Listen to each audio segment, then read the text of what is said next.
Hi, and welcome to my channel. My name is Kim, aka the Booker Harlot, because I love all things Booker Prize related.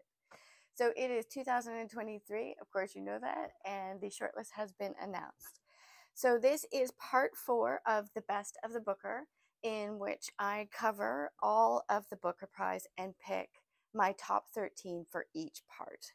So there are almost 400 books to choose from, so this was very difficult thing to do.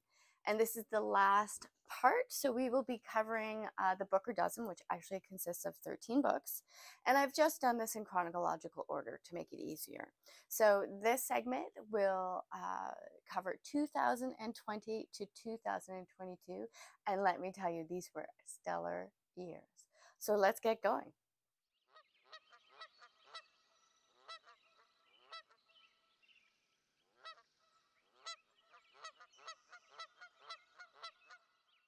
So the first book on this list is This Mournable Body by Tzitzi Dengabega. And it was shortlisted in 2020, and what an amazing shortlist it was. So she is a Zimbabwe writer, and this was a new to me writer, and I fell in love with this book.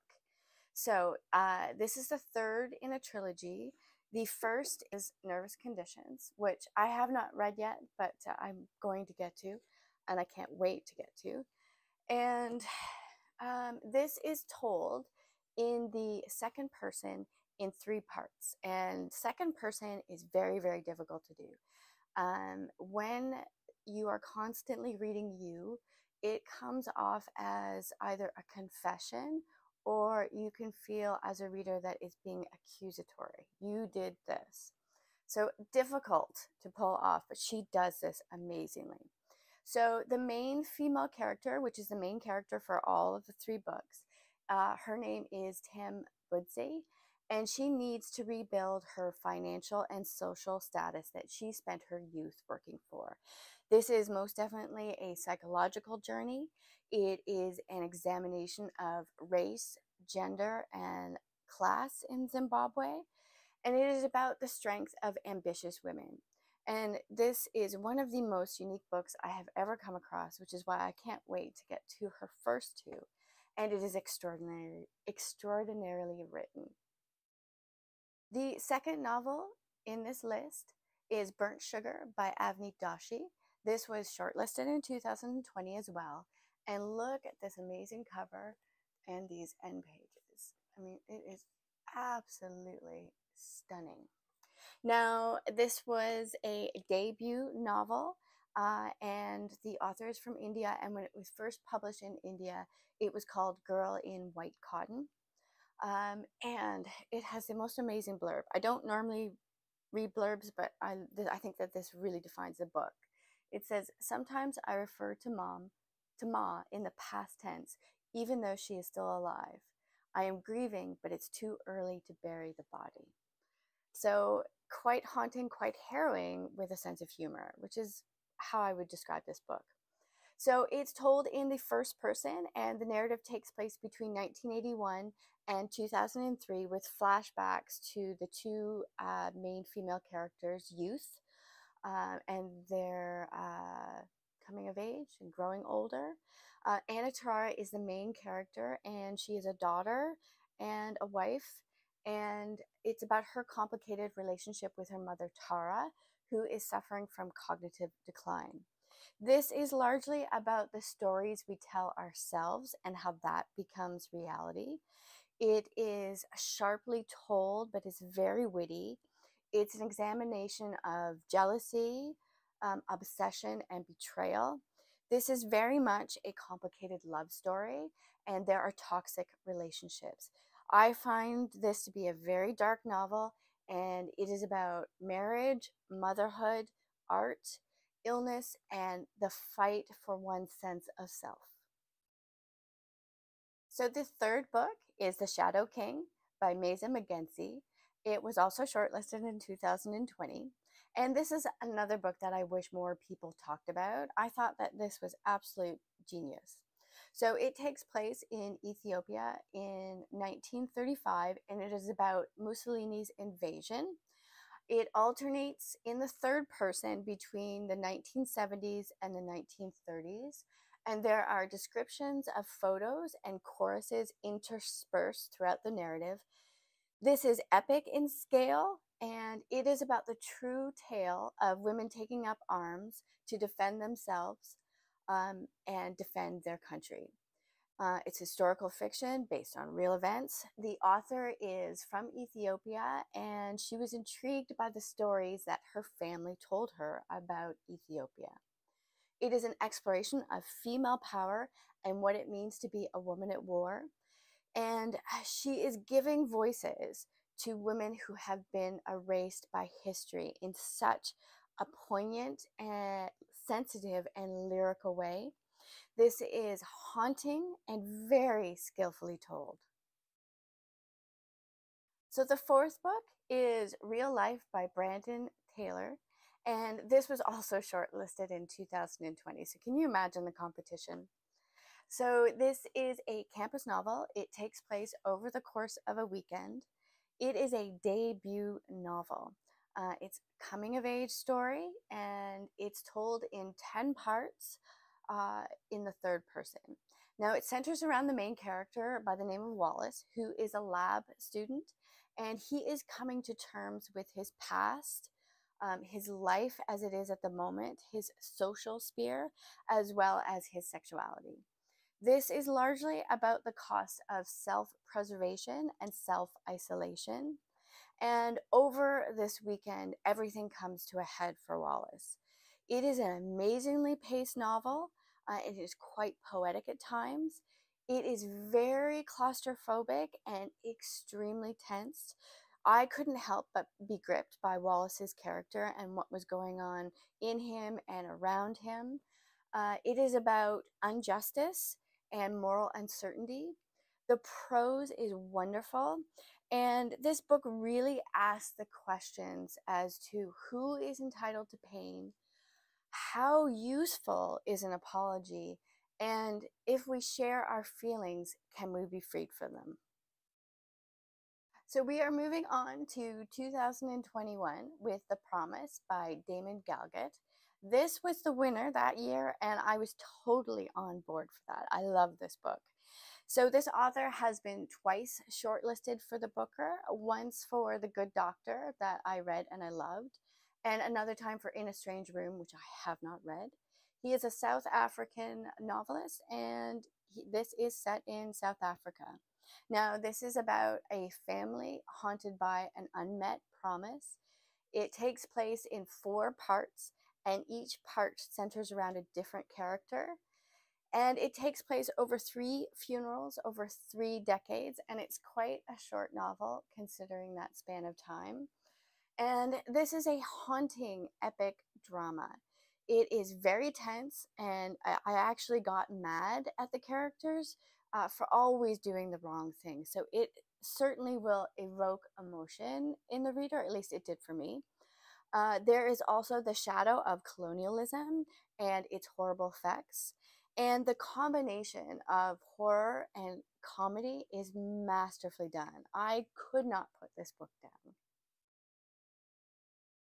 So the next on the list is No One Is Talking About This by Patricia Lockhart. This was shortlisted in 2020, and it was also longlisted for the Women's Prize. Now, I have to admit that it took me a long time to get around to reading this book. I purchased this when it was longlisted for the Women's Prize in that year, and then when it didn't make the shortlist, I put it down.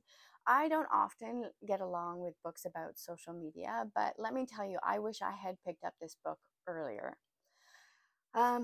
So it is told in 2 parts, and there are short snippets or fragments that you would expect from social media that are the prose for this book. It's told in the third person, and the main female character absolutely lives her life through social media, and it's about her marriage and her panicked mother. And essentially, it is the collision of social media and real life and the repercussions of those two coming together. This is very much a meditation on love, language, and human connection, and it is incredibly original. So the next book on our list is Bewilderment by Richard Powers, and stunning cover. This was shortlisted in 2021, and he was also shortlisted in 2018 for The Overstory, which actually won the Pulitzer that year. And this made my list for, I think it was in part 3 as well, in which I discussed that. I will link it in the comments below. So this is told in the first person by the main character, Theo Bryn, who is a father, a recent widow, and an astrobiologist. And it's about his relationship with his son, his young son, Robin, who is troubled and often misdiagnosed. This book asks the question of what do we do to our children? Robin desperately wants an explanation as to why the world is so in love with its own destruction. It is heartbreaking and it is absolutely absorbing. It is about understanding the world around us and what we are doing to it. It is about nature, earth, parenthood, and the cost of love. And this is beautifully written in a very sparse way. So the 8th novel in this list is The Sweetness of Water by Nathan Harris, who is an American novelist. This was his debut novel, and it was longlisted in 2021. So this is set in Georgia at the end of the Civil War. So it's considered historical fiction, and it follows 2 Black brothers who have recently been freed and their need to reunite with their mother in the North. It also follows a very interesting parallel narrative about the romance between 2 white male Confederate soldiers. So this book exploded in 2021. Oprah named it as part of her book club, and Barack Obama put this on his summer reading list. My only criticism of this book, and I wavered as to put this book on this list, is that there is one scene, one big epic scene that I think is just told too quickly. I really felt that the scene, which takes place about halfway through, and this is no spoilers, needed to be pages upon pages, and it was literally a paragraph or 2. So that was disappointing, but the rest of it stood out to me in such an amazing way that I put it on this list. So The Sweetness of Water is absolutely about humanity, love, beauty, and terror. So very wide in scope. This can be quite violent at times. There is also a lot about white anger and the resentment of the loss of white livelihood, lifestyle, status, and entitlement. This is a complex tale that is told with incredible maturity and intimacy in such a humane way. And it is very much about the complicated relationships with extremely memorable characters. So the next book is An Island by Karen Jennings, and this was longlisted in 2021. It's considered political fiction, and it is an allegory of post-colonialism. This originally started off as a short story for the author, and it takes place over 4 days, and that's the structure of the novel. It's told in the third person, and the main character is a 70-year-old man by the name of Samuel, who is a lighthouse keeper living by himself on an island. And then the sea washes up a complete stranger, and that stranger starts to threaten his solitude. There are flashbacks to Samuel's past as the stranger increasingly offers companionship.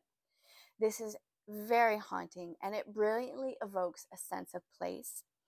At the same time, it is about the turbulent history of an unnamed African country, and the author is from South Africa. And it balances a very tense claustrophobia and solitude of the island with Samuel's history and self-loathing in such an incredible way. Now, the author has said that she was worried about cultural appropriation and was trying to be sensitive with who and what she gave a voice to. And I think that she was masterful in writing this book. So the 10th book on this list is The Seven Moons of Mali Almeida, and it is written by Shehan Karun Atalaka, and it was the winner in 2022. And look at that stunning cover. I think it's extraordinary.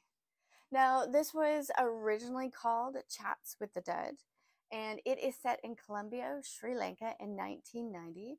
This is his second novel, and as the title would suggest, the structure of the novel is told in 7 moons.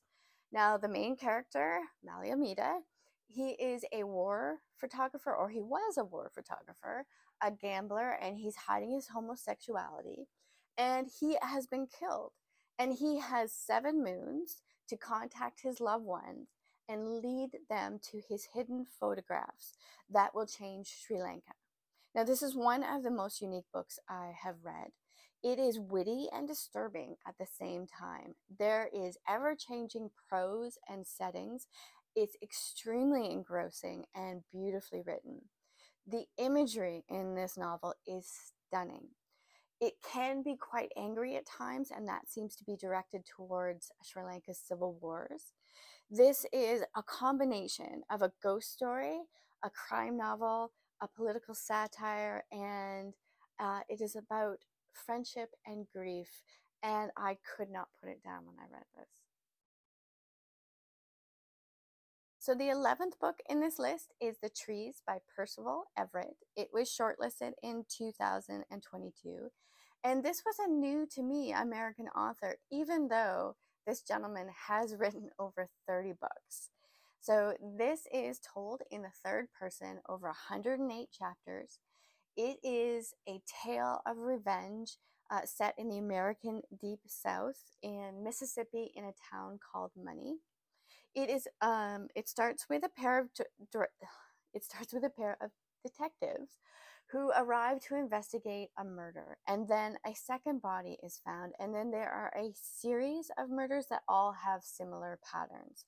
There is a big cast of very memorable characters, and the author did a lot of research about lynching in the US, and there is a lot about lynching. So if that's a trigger for you, then this probably isn't the book for you.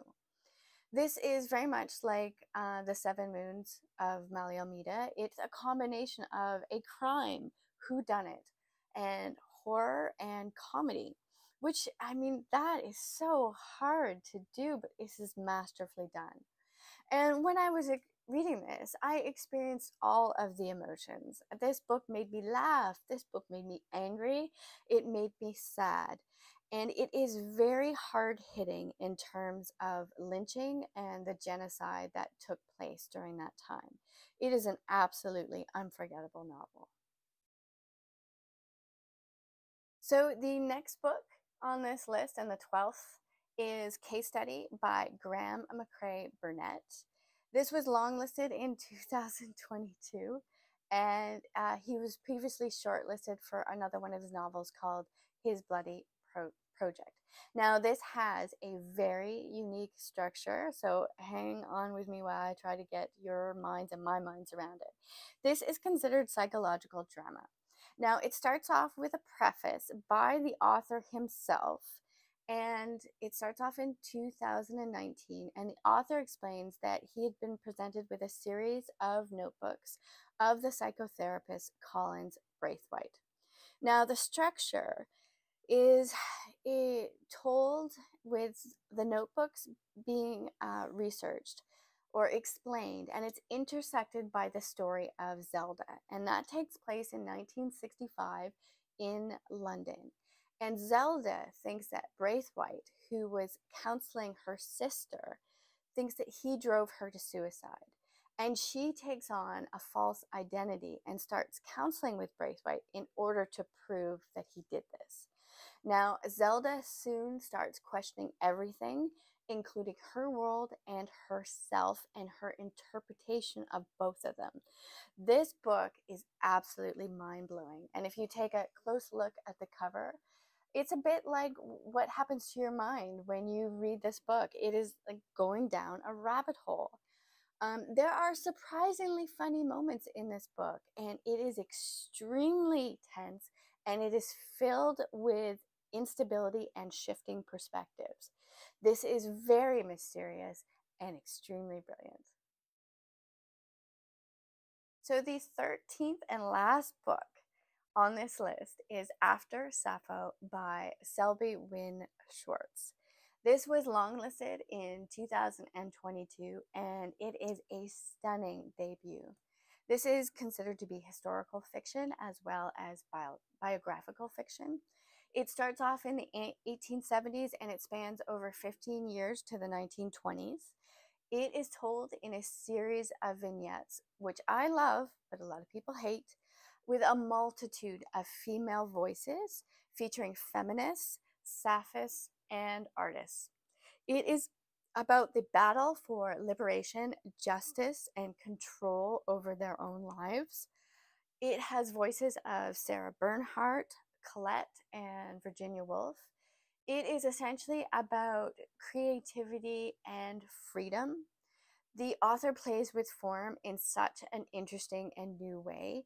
It is a very ambitious novel, and that year, this was one of those novels that people either loved or they hated. There seemed to be no on the fence, or this is, an okay book. It was very, very polarized. And I loved it, and I would highly recommend it.